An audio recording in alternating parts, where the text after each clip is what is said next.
Please please please এই ভিডিওটা অন্তত স্ক্রিপ্ট করো না, কারণ এই ভিডিওটা এমন কিছু দেখাবো যেটা তোমরা হয়তো আগে খুব কমই দেখেছো। তো আজ দেখাবো ভগবান শিব আর মা পার্বতীর বিয়ে। তোমরা ঠিকই শুনেছো, ভগবান শিব আর মা পার্বতীর বিয়ে।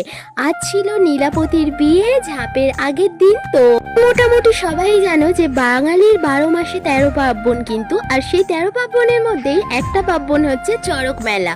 এটা হয় কিন্তু ঝাঁপের আগের দিন। তো রাধে সবাইকে, কেমন আছো সবাই? আশা করছি সবাই ভালো আছো।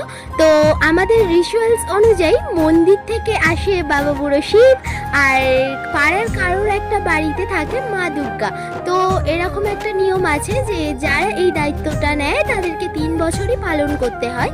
আর আমাদের এখানেই বাড়ির সামনে একটা বাড়িতে এই দায়িত্বটাই ছিল। শেষ করো, আমি কিন্তু লাইফে প্রথমবার এরকম কিছু রিচুয়ালস দেখেছি। আমাকে প্লিজ একটু জানিও যে তোমরা কারা কারা এরকম একটা রিচুয়ালস দেখেছো, কারণ আমি তো আমার লাইফে প্রথম দেখলাম।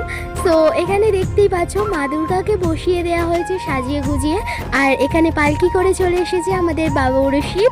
তো বরযাত্রী, হ্যাঁ বরযাত্রীর নাচও দেখলে, আর বিয়ে বাড়ির খাওয়া দাওয়া তো তোমাদের দেখালাম। এখানে কনে আর বর দুজনেই বসে গেছে বিয়ে করতে, আর বিয়ে কিন্তু শেষ হবে রাত 3টের সময়।